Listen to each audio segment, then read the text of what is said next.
La noticia desde un punto analítico. Epic News con Marcelo Palermo. Porque si esto no es la radio, ¿dónde está? Epic News. Muy buenos días, esta es una edición especial de Epic News, Noticias Épicas. Estamos aquí dando un resumen de las noticias. Bueno, Estados Unidos ha llegado al fatídico número de 100.000 muertos con la cuestión del COVID-19 o coronavirus. Desgraciadamente, esa situación fue prevista por las autoridades de salud, especialmente por la voz cantante de salud a nivel nacional, el doctor Anthony Fauci, y ya estamos en ese fatídico número que decían, bueno, hace algunos meses podría expandirse hacia 100, entre 100 o 200.000 el número de víctimas fatales por el COVID-19, que cuál problema trae ahora, que es un problema fundamental. El problema de que aún no tenemos vacunas, no tenemos pastillas o tratamientos específicamente diseñados para combatirlo, si bien hay formas de tratarlo. ¿Qué va a pasar? Aparentemente, según el doctor Fauci, para diciembre de este año tendríamos o llegaríamos a tener el desarrollo de una vacuna. Habíamos dado un reporte previo en Epic News que hablaba de un esfuerzo mancomunado a nivel internacional que dejaba fuera a China sobre la producción de una vacuna y la línea en la arena de line in the sand, como se dice en inglés, debería de ser para enero del año 2021. Bueno, ahora el doctor Fauci habló de que Estados Unidos potencialmente podría tener esa vacuna para el mes de diciembre, entre diciembre del 2020 y enero del 2021. En tanto, esta situación sigue desarrollando otros problemas que tienen que ver con la economía. Dimos también el clavo ya a un fatídico número, 40 millones de desempleados o personas que han aplicado para el desempleo en Estados Unidos de América. Ese es otro número muy grave y muy complicado porque estamos hablando de la cifra más grave, más fuerte de desocupación desde, fíjese usted, los tiempos de la Gran Depresión. Cuando hablamos de la Gran Depresión, a veces la gente se confunde y piensa que hablamos del año 2008. No. El año 2008 representó a lo que tuvo que ver con la depresión de la caída de las bolsas, los valores, los mercados en Wall Street, que impactaron también a nivel mundial. Pero cuando hablamos de la Gran Depresión, hablamos del año 1929, comienzo de los 30, la época previa de la Segunda Guerra Mundial, una época muy difícil del mundo, que fueron esos 20 años entre el final de la Primera Guerra Mundial, en 1918, al comienzo de la Segunda, en 1945, ¿verdad? 18 al 28, uno dice 28 al 38, ya en el 39, 21 años después, casi 22, comenzó la Segunda Guerra Mundial. En ese interín hubo primero la época de los famosamente conocidos como años locos, los años 20, el despilfarro era parte cantante, no en Estados Unidos solo, en todo el mundo.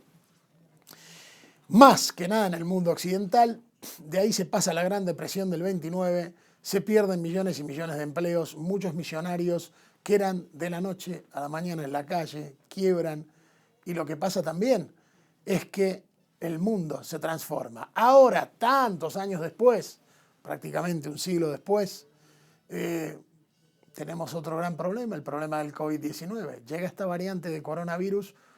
Los coronavirus se conocen o se mencionan desde hace décadas, más de 40 años, pero la variante COVID-19 surge y sale en el año 2019. Tarde reaccionan los países en el arte de sostener la situación, contener la situación, de pedir un alto, un parate al mundo, de dejar de trabajar, de confinarse a las casas. Y ahora estamos en esa circunstancia en la cual todo el mundo sufre de grandes desocupaciones, de números altos también de desempleados y de una economía que está en pleno desarrollo de un sufrimiento que no va a ser fácil recuperar. Vamos a ver, por ejemplo, en Estados Unidos, entre otras cosas, se están llegando a la fase 2 de reapertura. La fase primera fue reabrir, los negocios. La fase 2 es la de mantener esa reapertura, pero con la propia distancia social, con aceptar y entender la proyección de la nueva realidad y manteniendo esa nueva realidad en una situación en la cual, bueno, las personas puedan estar seguras.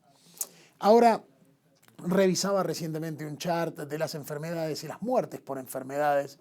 El COVID-19 no está en el tope de lo que tiene que ver con muertes relacionadas a enfermedades a nivel mundial. Más sin embargo, hay un problema muy grande que tenemos que entender. El desconocimiento del accionar o de la aún activa mutación de este virus, COVID-19, que por supuesto sigue avanzando y nos sigue dando números preocupantes. Nosotros estamos en la frontera entre Estados Unidos y México, para ser más precisos, en la ciudad de El Paso, Texas, y que colinda con Ciudad Juárez, Chihuahua. Fíjese usted que Chihuahua, meteóricamente, en un periodo de un mes, se convirtió en el epicentro del coronavirus en todo el estado de Chihuahua, el estado más grande del país mexicano, que también ha crecido mucho en casos.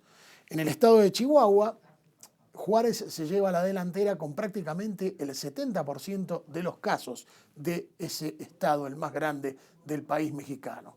Nosotros en El Paso mantenemos una fuerza interesante en cuanto a la respuesta al coronavirus.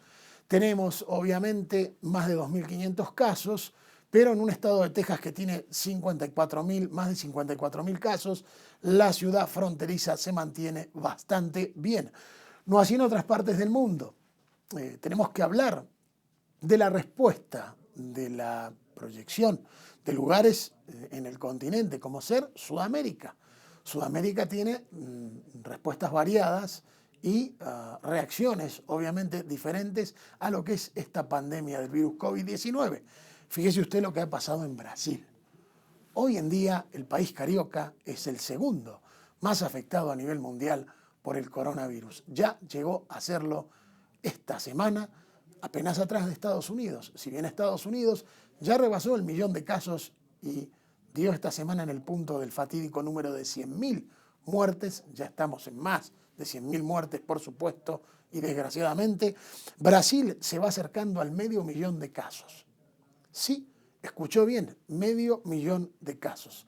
Un país en donde su presidente Jair Bolsonaro tardó mucho en cerrar en un momento la economía, mandar a la gente a restringirse y quedarse en sus casas, y también en aceptar la severidad de esta situación. Él mismo decía que no creía que la situación fuera tan severa, se negaba a usar mascarillas en público, se negaba a ciertos protocolos relacionados a cuidarse en esta situación que aún es muy novel y sigue produciendo novedades que no nos están siendo muy gratas. Y bueno, el resultado ahí está.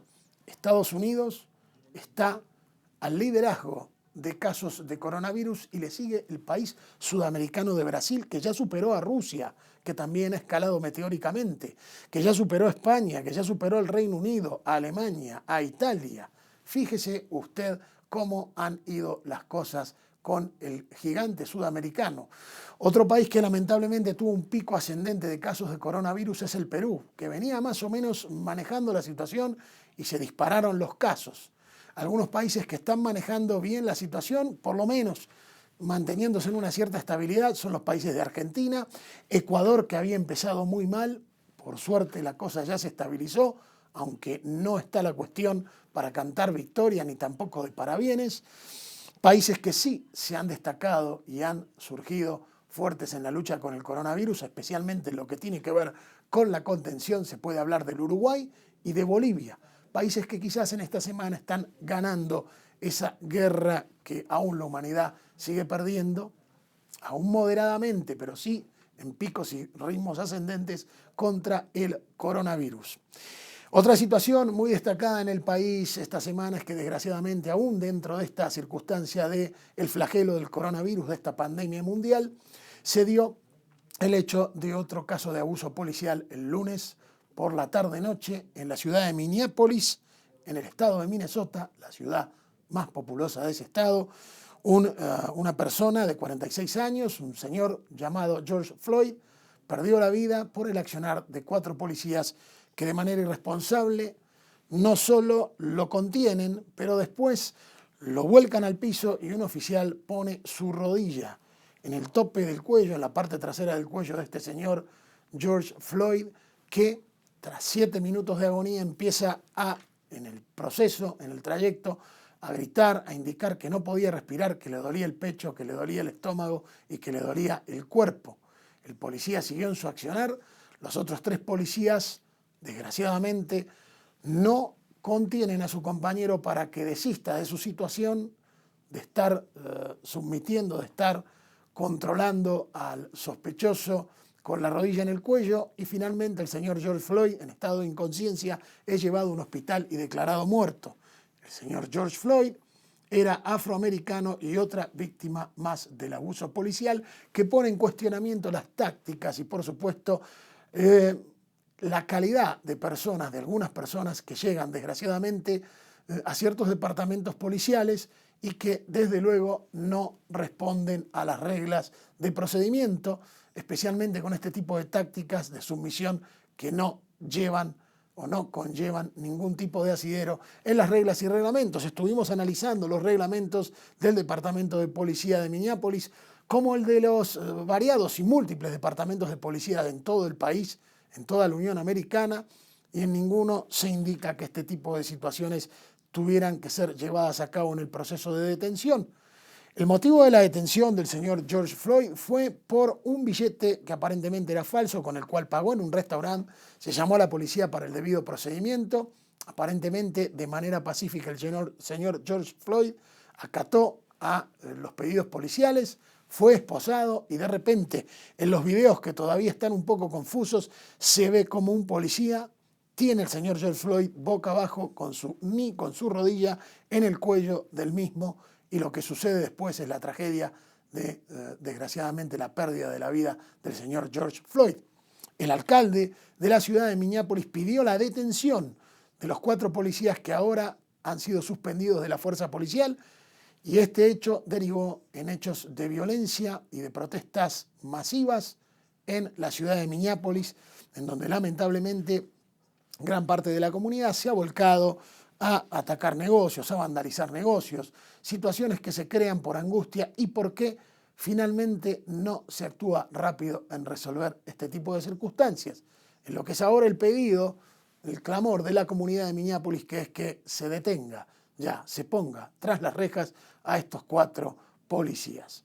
Una última información: el presidente Trump volvió a tener controversias con Twitter. Ahora amenaza con tomar acciones contra la red social y otras redes sociales porque publicó un tweet, uno de estos mensajes breves de pocos textos, pero que son de mucho impacto y que parecen hoy en día de gran importancia cuando se trata de pasar información, en donde acusaba al periodista y ex congresista Joe Scarborough de poder tener alguna relación con la muerte de su asistente, Shilka Series, en el año 2001. El tema es que ahora también habló el presidente de un fraude, supuesto fraude electoral en el estado de California, y si bien Twitter no removió el tuit anterior en el cual falsamente se acusa al periodista de MSNBC de haber participado, poder haber o ser sospechado de haber participado directa o indirectamente en la muerte de esta señora que era su asistente de 28 años,